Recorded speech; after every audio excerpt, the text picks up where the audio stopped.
ಪ್ರೀತಿಯ 8ನೇ ತರಗತಿ ಮಕ್ಕಳೇ, ನಾವು ಇವತ್ತು ಪಾಠ ಸಂಖ್ಯೆ 3 ಪಾಠದ ಹೆಸರು ಮೇರಾ ದೇಶ್ ಮೇರಿ ಮಾ ಅನ್ನೋ ಒಂದು ಪಾಠವನ್ನು ನೋಡೋಣ.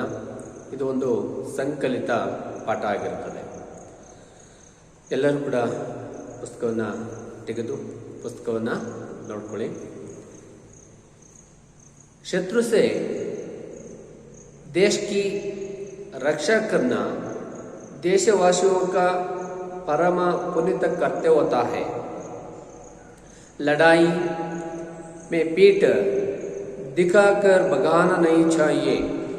सीन तनाकर आगे बढ़ाना चाहिए. तभी तो वीर विजयमाला पहनाते हैं.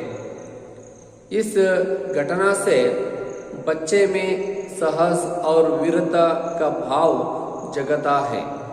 वे अपने कर्तव्य के प्रति सजग होते हैं. ಇಲ್ಲಿ ಹಮಾರ ದೇಶ, ನಮ್ಮ ದೇಶ ಯಾವುದು? ಭಾರತ ಅಲ್ವಾ? ಈ ಭಾರತ ದೇಶದೊಳಗಡೆ ಶತ್ರು ದೇಶ, ನಮ್ಮ ಪಕ್ಕದಲ್ಲಿರುವಂಥ ಯಾವುದೋ ಒಂದು ರಾಷ್ಟ್ರ ಶತ್ರು ರಾಷ್ಟ್ರ ಆಗಿರುತ್ತದೆ. ನಾವು ಏನು ಮಾಡಬೇಕು? ದೇಶವಾಸಿಗಳು ಅಂದರೆ ಈ ದೇಶದ ಒಳಗಡೆ ಬದುಕುತ್ತಿರುವಂತಹ ನಾವೆಲ್ಲರೂ ಕೂಡ ಇಲ್ಲಿ ಪರಮ ಪುನೀತ ಕರ್ತವ್ಯತಾಹೆ ಏನು ಮಾಡಬೇಕು? ಈ ಒಂದು ನೆನಪಿನಲ್ಲಿಟ್ಕೊಳ್ಳುವಂತಹ ಒಂದು ಒಳ್ಳೆಯ ಕೆಲಸವನ್ನು ನಾವು ಮಾಡಬೇಕು. ಯಾವುದಪ್ಪ ಅದು ಒಳ್ಳೆಯ ಕೆಲಸ ಅಂತ ಹೇಳಿದ್ರೆ, ಲಡಾಯಿ ಮೇ ಪೀಠ್ ಪರ್ ದಿಖಾಕರ್ ಬಘಾನ ನೈ ಚಾಹಿಯೆ. ಏನಂದ್ರೆ ಯುದ್ಧ ಭೂಮಿ ಒಳಗಡೆ ಯುದ್ಧ ಮಾಡುವಂಥ ಸಂದರ್ಭದಲ್ಲಿ ಯಾವುದೇ ಕಾರಣಕ್ಕೂ ಆ ಯುದ್ಧ ಭೂಮಿಗೆ ಬೆನ್ನನ್ನು ತೋರಿಸಿ ನಾವು ವಾಪಸ್ ಬರಬಾರದು ಅನ್ನೋದು ನಮ್ಮ ಒಂದು ಪರಂಪರೆಯ ಒಂದು ಬಂದಿರುವಂಥ ಒಂದು ದಾರಿ. सीन तनाकर आगे बढ़ाना चाहिए. तभी तो वीर विजय माला पहनाते हैं. इस घटना से बच्चे में साहस और वीरता का भाव जगाता है. ಹಾಗಾಗಿ ಆ ಒಂದು ವಿಷಯಕ್ಕೆ ಸಂಬಂಧಪಟ್ಟಂತೆ ನಾವು ಇವತ್ತಿನ ಒಂದು ವೀರ, ಈ ನಮ್ಮ ಸೈನಿಕರಿದ್ದಾರೆ, ಅವರ ಒಂದು ಯಶಗಾಥೆಗಳು, ಹಾಗೆಯೇ ನಮ್ಮ ದೇಶದಲ್ಲಿ ನಡ್ಕೊಂಡ್ಬಂದಿರುವಂಥ ಪರಂಪರೆ, ಇವೆಲ್ಲವೂ ಕೂಡ ನಾವು ಗಮನಿಸಿ ಇವತ್ತೇನು ಮಾಡಬೇಕಾಗುತ್ತೆ? ವಿಜಯ ಮಹಾಲ ಪಹನಾತೆ ಹೇ, ನಾವು ಗೆದ್ದು ನಮಗೆ ಸಿಗುವಂಥ ಒಂದು ಹಾರ, ಅದನ್ನು ವಿಜಯ ಪತಾಕೆ, ವಿಜಯ ಮಾಲಾ ಅಂತೇಳಿ ಕರಿತೀವಿ. ಬಚ್ಚೋಸೆ ಸಾಹಸ, ಹಾಗಾಗಿ ವಿದ್ಯಾರ್ಥಿಗಳ ಸಾಹಸವಾಗಿರುವಂಥ ಗುಣ, ವಿದ್ಯಾರ್ಥಿಗಳ ಒಂದು ಸಾಹಸವನ್ನು ಹೇಗೆ ಅವರಿಗೆ ನಾವು ಪ್ರಚೋದನೆ ಪಡಿಸಬೇಕು.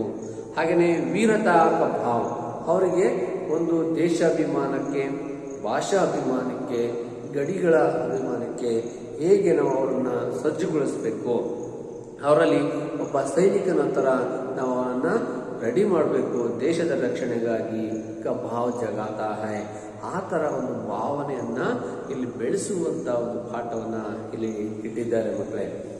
ವೇ ಅಪನೆ ಕರ್ತವ್ಯಕ್ಕೆ ಪ್ರತಿ ಸಜಗ್ ಹೋತೆ ಹೈ. ಅಪನೆ ಇಲ್ಲಿ ಆ ಒಂದು ಮೂಲ ಕೆಲಸವನ್ನು ನಾವಿಲ್ಲಿ ಮಾಡಬೇಕಾಗಿದೆ ಅನ್ನೋ ಮಾತನ್ನ ಈ ಪಾಠದಲ್ಲಿ ಇಲ್ಲಿ ಹೇಳ್ತಾ ಹೋಗ್ತಾರೆ ಮಕ್ಕಳೇ. ನೋಡ್ಕೊಳ್ಳಿ, ಸನ್ 1965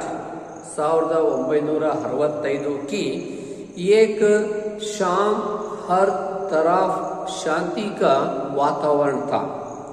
शांति का वातावरण था.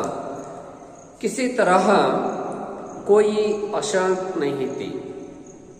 तभी दुश्मनों ने भारत पर आक्रमण कर दिया. अचानक हुए इस हमले ने भारतीय सेना को चौंका दिया. छुट्टियां बिताने अपने घर गए सैनिकों को तुरंत वापस आने के आदेश भेज गए.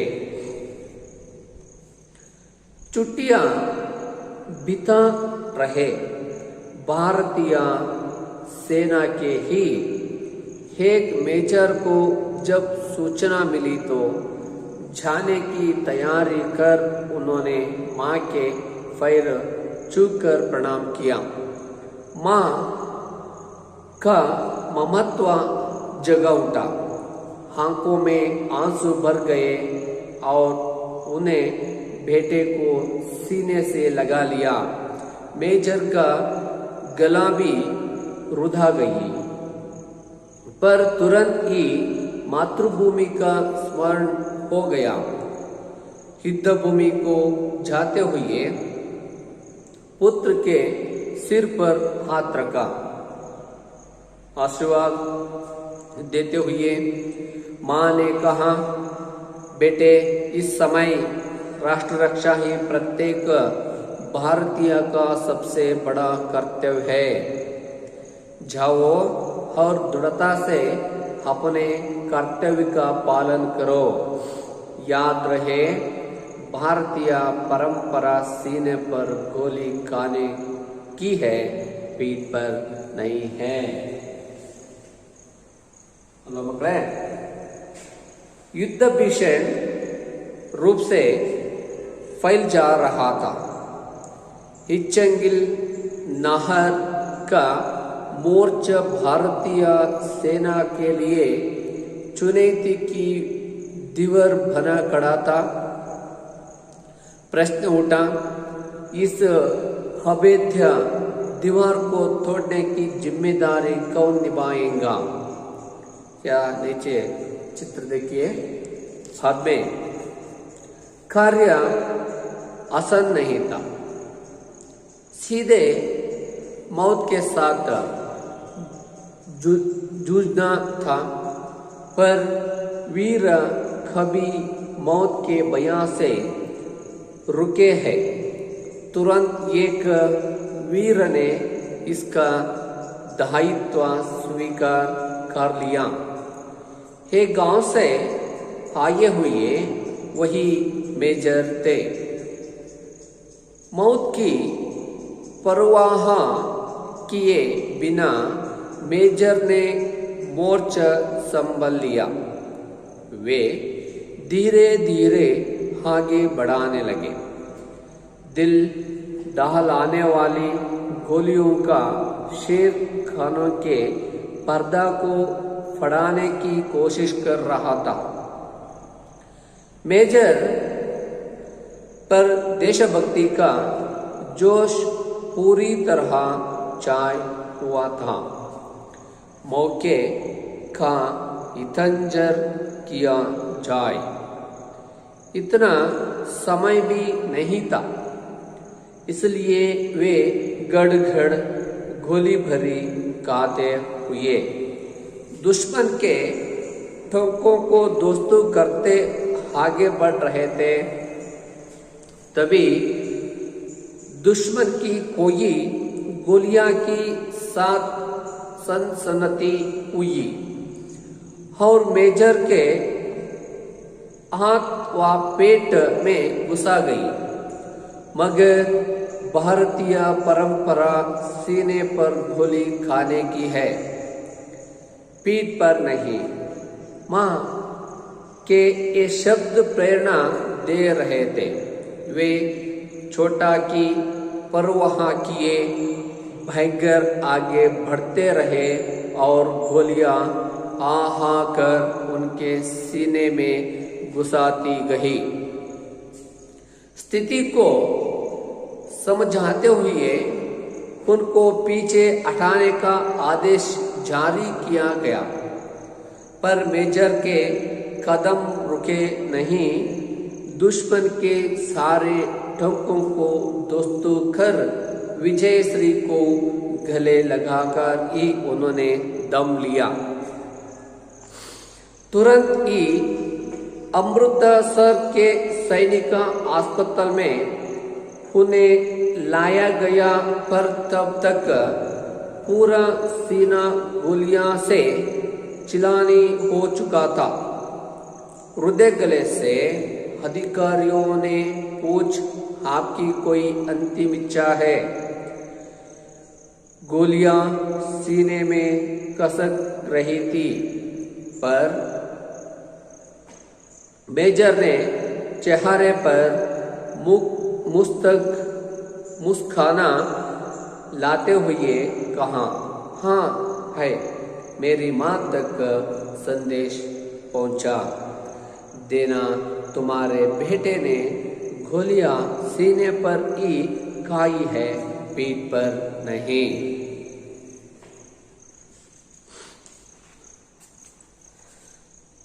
जानते हैं बहादुर कौन थे?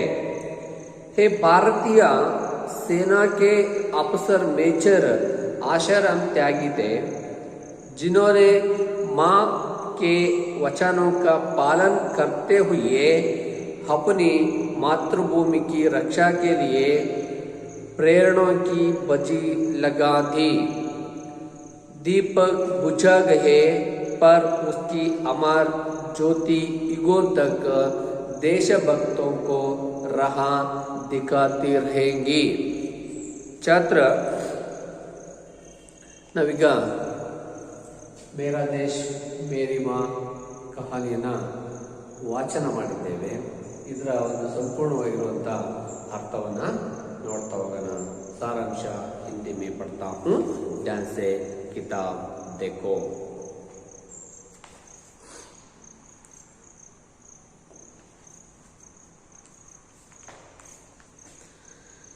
मेरा देश मेरी माँ सत्य घटना है पर आधारित ये कहानी है. में पाकिस्तान ने भारत पर आक्रमण करके चौंका दिए. छुट्टी पर गए भारतीय सैनिकों को वापस कर्तव्य पर आने का आदेश भेज गया. भारतीय सेना के एक अफसर मेजर को आशीर्वाद देते हुए मां ने कहा, बेटे, इस समय प्रत्येक भारतीय का राष्ट्र रक्षा ही सबसे बड़ा कर्तव्य है. जाओ और दृढ़ता से अपने कर्तव्य का पालन करो. रहे भारतीय परंपरा सीने पर गोली खाने की है, पीठ पर नहीं. भयंकर युद्ध के समय में इच्छंगिल नाहर का मोर्चा जो भारतीय सेना के लिए चुनौती की दीवार बन खड़ा था, उस अभेद्य दीवार को तोड़ने की जिम्मेदारी को मेजर ने स्वयं अपने हाथ में लिया. ये वहाँ मेजर थे जिन्हें माँ ने आशीर्वाद दिया था. भीष्म युद्ध के दीवार मेजर मौत की परवाह न करते हुए अपने लक्ष्य की ओर बढ़ते रहे. मेजर ने शत्रु सेना के अनेक ठोकों को दोस्तों किया. इस दौरान मेजर को दुश्मन की कोई गोलियां अनेक हाथ वहां पेट में सनसनाती हुई घुसाई गई. मगर भारतीय परंपरा सीने में गोली खाने की है, पेट पर नहीं. माँ के हे शब्द प्रेरणा दे रहे थे. मेजर पर देशभक्ति का जोश पूरी तरह चाय रहने के कारण वे आगे बढ़ते रहे. स्थितियों को समझाते हुए उनको पीछे हटाने का आदेश जारी किया गया. पर मेजर के कदम रुके नहीं, दुश्मन के सारे टोकों को दोस्त करते हुए चैन की सांस ली, पर अब तक पूरा सीने गोलियां से चिलानी होने के कारण उन्हें अस्पताल में भर्ती कराया गया। सेना के अधिकारी ने उनसे पूछा, आपकी कोई अंतिम इच्छा है? मेजर ने मुस्कुराते हुए कहा, माँ, हाँ है। मेरी माँ तक यह संदेश पहुँच देना, तुम्हारे बेटे ने गोलियां सीने पर ही खाई है, पीठ पर नहीं। जानते हो ये बहादुर अफसर कौन थे? हे भारतीय सेना के अफसर मेजर आशाराम त्यागी थे, जिन्होंने मां के वचनों का पालन करते हुए देश के लिए शहीद हो गए। ನೋಡಿ ಮಕ್ಕಳೇ, ಈ ಒಂದು ಪಾಠವನ್ನು ಬಹಳ ಸೊಗಸಾಗಿ ನನ್ನ ದೇಶ ನನ್ನ ತಾಯಿ ಅನ್ನೋ ಒಂದು ಪಾಠವನ್ನು ಈ ಕಥೆ ಮೂಲಕ ನಿಮಗೆ ಪರಿಚಯವನ್ನು ಮಾಡಿಕೊಟ್ಟಿದ್ದಾರೆ. ಹಾಗಾಗಿ ಇದರ ಒಂದು ಹಿಂದಿಯ ಸಾರಾಂಶ ನಿಮಗೆಲ್ಲರಿಗೂ ಕೂಡ ಅರ್ಥ ಆಗಿದೆ ಅಂತೇಳಿ ನಾವು ಭಾವಿಸ್ಕೊಳ್ತೀವಿ. ಹಾಗಾಗಿ ಅರ್ಥ ಆಗದೆ ಇದ್ದರೆ ಇದನ್ನು ಮತ್ತೊಮ್ಮೆ ಕನ್ನಡದಲ್ಲಿ ಹೇಳ್ತಾ ಹೋಗ್ತೀವಿ, ನೀವು ಕೂಡ ನೋಡ್ತಾ ಹೋಗಿ. ಹಾಗೆಯೇ ಇಲ್ಲಿ ನೋಡ್ತಾ ಹೋಗಿ, ನನ್ನ ದೇಶ ನನ್ನ ತಾಯಿ. ಮೊದಲು ದೇಶ, ಮೊದಲು ಆನಂತರ ತಾಯಿ.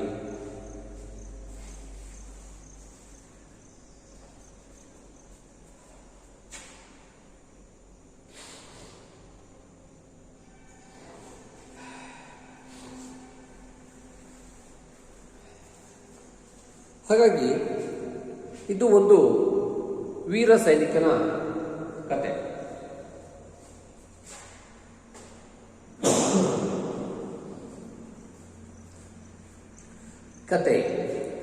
ಶತ್ರುಗಳಿಂದ ದೇಶವನ್ನು ರಕ್ಷಿಸುವುದು ಒಂದು ಪವಿತ್ರವಾದಂಥ ಕರ್ತವ್ಯ.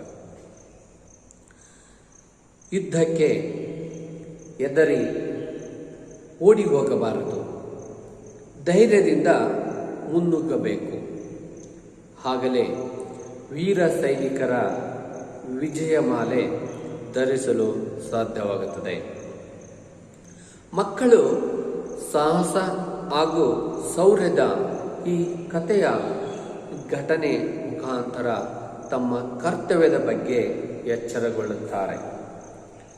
1965 ಇಸವಿಯ ಒಂದು ದಿನ ಸಾಯಂಕಾಲ ಸಮಯದಲ್ಲಿ ಎಲ್ಲೆಡೆ ಶಾಂತಿಯ ವಾತಾವರಣವಿತ್ತು. ಯಾವುದೇ ರೀತಿಯ ಭಯ ಭೀತಿ ಇರಲಿಲ್ಲ. ಆಗ ಶತ್ರು ಸೈನ್ಯ ಭಾರತದ ಮೇಲೆ ದಾಳಿ ನಡೆಸಿದರು. ಇದ್ದಕ್ಕಿದ್ದಂತೆ ಆದ ಈ ದಾಳಿಯಿಂದ ಭಾರತೀಯ ಸೈನ್ಯ ಬೆಚ್ಚಿ ಬಿದ್ದಿತು. ರಜೆಗಳನ್ನು ಕಳೆಯಲು ತನ್ನ ಊರಿಗೆ ಹೋಗಿರುವ ಸೈನಿಕರನ್ನು ತಕ್ಷಣವೇ ವಾಪಸ್ ಬರುವಂತೆ ಆದೇಶ ಕಳಿಸಲಾಯಿತು.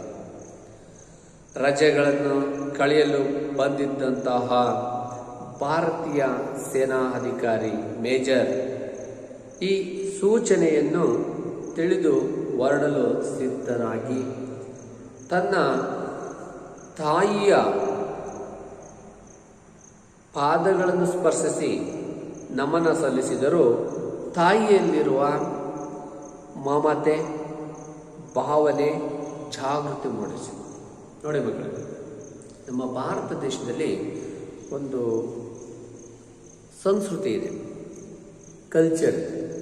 ಏನಪ್ಪ ಅಂತ ಹೇಳಿದ್ರೆ, ನಾವು ಯಾವುದಾದರೂ ಒಂದು ಭೂಮಿ ಒಳಗಡೆ ಬೀಜವನ್ನು ಹಾಕಬೇಕಾದ್ರೆ ಆ ಭೂಮಿಯನ್ನು ಚೆನ್ನಾಗಿ ಹಸನು ಮಾಡಿ ಸ್ವಚ್ಛಗೊಳಿಸಿ ಕಡ್ಡಿ ಕಸ ಕಲ್ಲುಗಳನ್ನೆಲ್ಲವನ್ನು ತೆಗೆದು ಬೀಜವನ್ನು ಹಾಕೋದಕ್ಕೆ ಆ ಭೂಮಿಯನ್ನು ಏನು ಮಾಡ್ತೀವಿ, ಶುದ್ಧಗೊಳಿಸ್ತೀವಿ. ಅದಾದ ನಂತರ ಆ ಭೂಮಿಯನ್ನು ಪೂಜೆ ಮಾಡ್ತೀವಿ. ಆ ಪೂಜೆ ಮಾಡಿದ ನಂತರ ಆ ಭೂಮಿಯಲ್ಲಿ ಬಿತ್ತನೆ ಮಾಡೋದಕ್ಕೆ ಪ್ರಾರಂಭ ಮಾಡ್ತೀವಿ.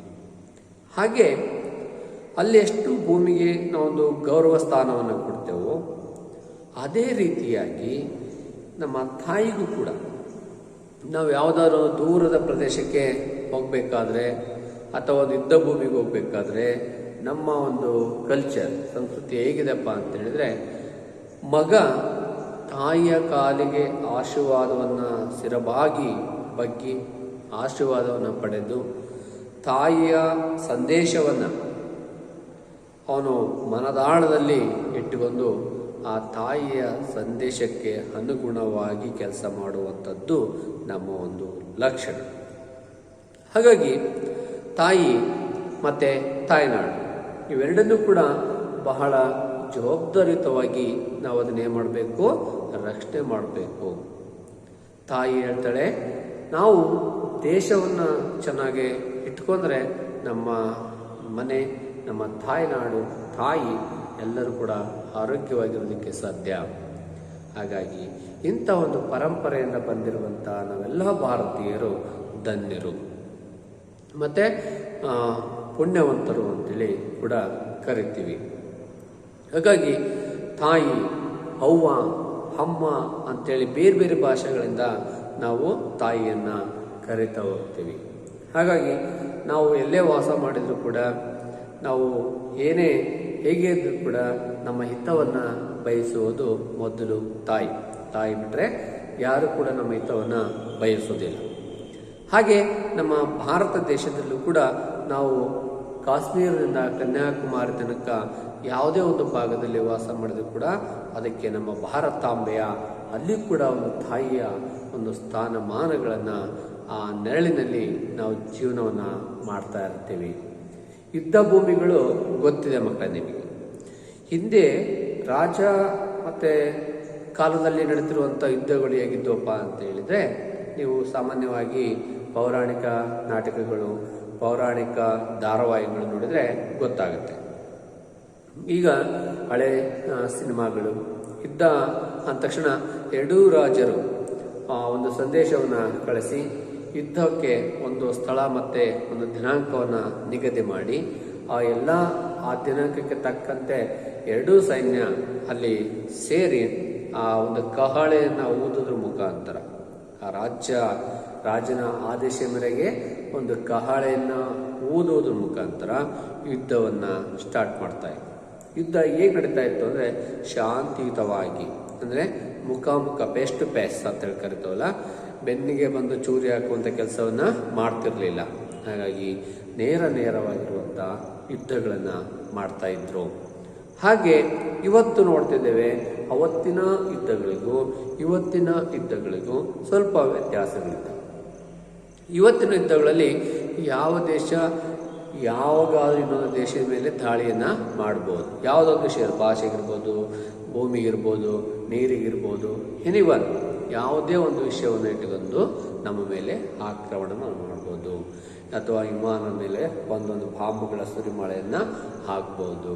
ಹಾಗಾಗಿ ಅದಕ್ಕಿಂತ ಕೆಟ್ಟದಾಗಿ ಮುಂದುವರೆದಂತೆ ರಾಷ್ಟ್ರಗಳು ಇವತ್ತು ಏನು ಮಾಡ್ತಿದ್ದೇವೆ, ಈ ಒಂದು ವೈರಸ್, ಈ ಕೋವಿಡ್-19 ಅಂತೇಳಿ ಕರಿತಾವಲ್ಲ, ಈ ವೈರಸ್ ಮುಖಾಂತರ ಯುದ್ಧವನ್ನು ಮಾಡೋದಕ್ಕೆ ಪ್ರಾರಂಭ ಆಗಿದ್ದಾವೆ. ಇದು ಹೊಸ ಬೆಳವಣಿಗೆ ಅಲ್ವಾ. ಏನೇ ಬಂದರೂ ಕೂಡ ನಮ್ಮ ದೇಶವನ್ನು ರಕ್ಷಣೆ ಮಾಡುವಂಥದ್ದು, ನಮ್ಮ ದೇಶವನ್ನು ಕಾಪಾಡುವಂಥದ್ದು, ತಾಯಿ ನಾಡನ್ನು ಉಳಿಸುವಂಥ ಕೆಲಸವನ್ನು ನಾವು ಮಾಡಬೇಕಾಗುತ್ತೆ. ಎಂಥದೇ ಸಂದರ್ಭ ಇದ್ದರೂ ಕೂಡ ನಾವು ಅದಕ್ಕೆ ಕಂಕಣಬದ್ಧರಾಗಿರಬೇಕು ಅನ್ನೋ ಮಾತನ್ನು ಕವಿ ಮತ್ತು ಪಾಠದಲ್ಲಿ ತಾಯಿ ಕೊಟ್ಟಿರುವಂಥ ಸಂದೇಶ. ಜೊತೆಗೆ ಇಲ್ಲಿ ಹೇಳ್ತಾರೆ, ಅದರಿಂದ ಅವರಿಗೆ ಕಣ್ಣೀರು ಬಂತು ಹಾಗೂ ತನ್ನ ಮಗನನ್ನು ಅಪ್ಪಿಕೊಂಡು ಭಾವುಕರಾಗಿರುವುದರಿಂದ ಅವರ ಕಂಠದಿಂದ ಪದಗಳು ಹೊರಗೆ ಬರಲಿಲ್ಲ. ಆದರೆ ತಕ್ಷಣವೇ ಅವರಿಗೆ ಮಾತೃಭೂಮಿಯ ನೆನಪಾಯಿತು. ಯುದ್ಧ ಭೂಮಿಗೆ ತೆರಳುತ್ತಿರುವ ಮಗನ ಮೇಲೆ ಕೈ ಇಟ್ಟು ಆಶೀರ್ವಾದ ಮಾಡುತ್ತಾ ತಾಯಿ ಹೇಳಿದರು, ಮಗನೇ, ಈ ಸಮಯ ಪ್ರತಿಯೊಬ್ಬ ಭಾರತೀಯರು ರಾಷ್ಟ್ರವನ್ನು ರಕ್ಷಣೆ ಮಾಡುವುದು ಅವರ ಕರ್ತವ್ಯ. ಹೋಗು, ತನ್ನ ಮನಸ್ಸನ್ನು ಗಟ್ಟಿ ಮಾಡಿಕೊಂಡು ಕರ್ತವ್ಯವನ್ನು ಪಾಲಿಸು. ನೋಡಿ, ಎಂಥ ಸೊಗಸಾದಂಥ ಮಾತನ್ನ ತಾಯಿ ಹೇಳ್ತಾರೆ ಮಕ್ಕಳೇ. ಸೊಗಸಾದ ಮಾತನ್ನ ಇಲ್ಲಿ ತಾಯಿ ಹೇಳ್ತಾರೆ. ಒಬ್ಬ ಸೈನಿಕ ದೇಶ ಅಂತೇಳಿ ಬಂದಾಗ ನಾವು ಮೊದಲು ಎಲ್ಲ ಕುಟುಂಬದ ಸಮಸ್ಯೆಗಳನ್ನು ಬಿಟ್ಟು ಆ ತಾಯಿ ಏನೇ ಸಮಸ್ಯೆಗಳಿದ್ದು ಕೂಡ ಮನಸ್ಸಿನೊಳಗಡೆ ಇಟ್ಟುಕೊಂಡು ಮಗನನ್ನು ತಯಾರು ಮಾಡಿ ಏನನ್ನ ಈ ದೇಶದ ರಕ್ಷಣೆಗೆ ಹೋಗುವಂಥದ್ದು ಇವತ್ತು ನಾವು ಟಿವಿ ಮಾಧ್ಯಮದ ಮುಖಾಂತರ ಮತ್ತು ಸೈನಿಕರ ಹೋರಾಟಗಳು, ಬಲಿದಾನಗಳು ನೋಡ್ತಾ ಇದ್ದೇವೆ ಅಲ್ವಾ ಮಕ್ಕಳೇ. ಯುದ್ಧ ಭೀಕರವಾಗಿ ರೂಪುಗೊಂಡಿತ್ತು, ಹರಡುತ್ತಿತ್ತು. ಇಚ್ಚಂಗಿಲ್ಲೆಂಬ ಕಾಲುವೆ ಯುದ್ಧ ಮಾಡುವ ಸ್ಥಳ ಪಡೆಯುವುದು ಭಾರತೀಯ ಸೈನಿಕರಿಗೆ ಒಂದು ಸವಾಲಾಗಿ ಗೋಡೆಯಂತೆ ನಿಂತಿತು. ಈ ಅಭೇದ್ಯ ಗೋಡೆಯನ್ನು ಒಡೆಯಲು ಯಾರು ಜವಾಬ್ದಾರಿಯಿಂದ ನಿಭಾಯಿಸುತ್ತಾರೆ ಎಂಬ ಪ್ರಶ್ನೆ ಉದ್ಭವಿಸಿತು. ಕೆಲಸ ಸುಲಭವಾಗಿರಲಿಲ್ಲ. ನೇರವಾಗಿ ಸಾವಿನ ದವಡೆ ಎದುರಿಸುವಂತಾಯಿತು. ಆದರೆ ವೀರ ಸೈನಿಕರು ಸಾವಿನ ಭಯದಿಂದ ನಿಂತಿದ್ದೀರಾ? ತಕ್ಷಣವೇ ಒಬ್ಬ ವೀರ ಸೈನಿಕ ಈ ಜವಾಬ್ದಾರಿಯನ್ನು ಸ್ವೀಕರಿಸಿದ. ಇವರು ಅದೇ ಹಳ್ಳಿಯಿಂದ ಬಂದಿರುವಂತಹ ಮೇಜರ್ ಅಧಿಕಾರಿಯಾಗಿದ್ದರು. ಸಾವನ್ನು ಲೆಕ್ಕಿಸದೆ ಮೇಜರ್ ಅವರು ಯುದ್ಧ ಮಾಡುವ ಸ್ಥಳವನ್ನು ತನ್ನ ಹಿಡಿತಕ್ಕೆ ತೆಗೆದುಕೊಂಡರು ಹಾಗೂ ಕ್ರಮೇಣ ಮುಂದೆ ಸಾಗುತ್ತಿದ್ದರು. ಅತ್ಯಂತ ಭೀತಿಗೊಳಿಸುವ ಗುಂಡುಗಳ ಶಬ್ದ ಕಿವಿಯ ಪದರುಗಳನ್ನು ಛಿದ್ರಗೊಳಿಸುವ ಯತ್ನ ಮಾಡುತ್ತಿದ್ದವು. ಮೇಜರ್ ಅವರ ದೇಶಭಕ್ತಿಯ ಉತ್ಸಾಹ ಸಂಪೂರ್ಣವಾಗಿ ತುಂಬಿ ತುಳುಕುತ್ತಿತ್ತು. ಸಂದರ್ಭಕ್ಕಾಗಿ ಕಾಯುವುದಕ್ಕೆ ಅಷ್ಟು ಸಮಯವಿರಲಿಲ್ಲ. ಆದ್ದರಿಂದ ಅವರು ನಿರಂತರವಾಗಿ ಗುಂಡುಗಳನ್ನು ಹಾರಿಸುತ್ತಾ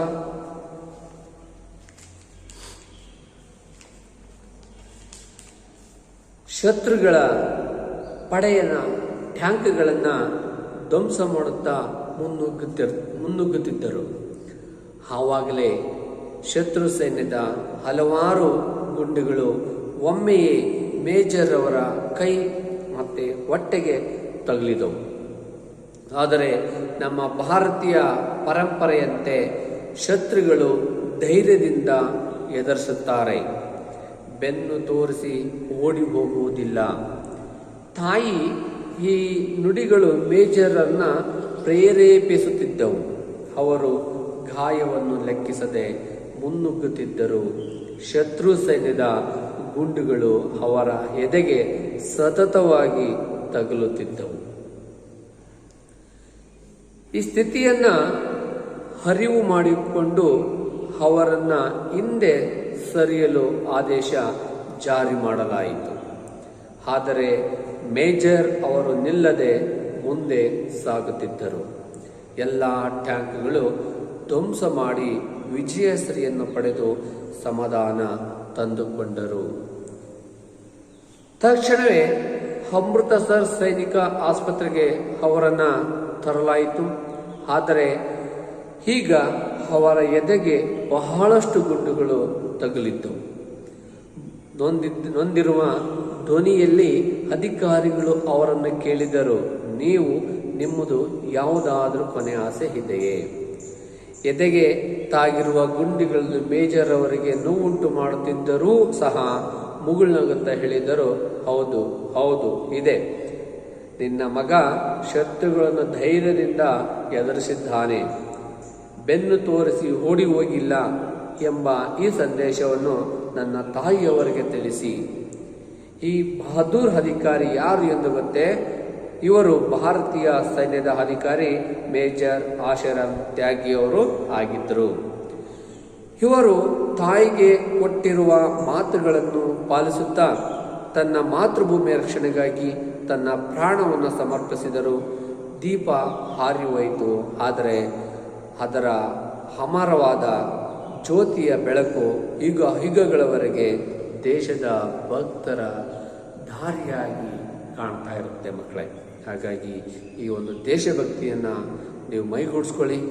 ಜೊತೆಗೆ ನೀವು ಕೂಡ ನೆಲ ತಾಯ್ನಾಡನ್ನ ಉಳಿಸೋದಕ್ಕೆ ಪ್ರಯತ್ನವನ್ನು ಪಡ್ರಿ ಅಂತ ಹೇಳ್ತಾ ಇಲ್ಲಿಗೆ ಪಾಠವನ್ನು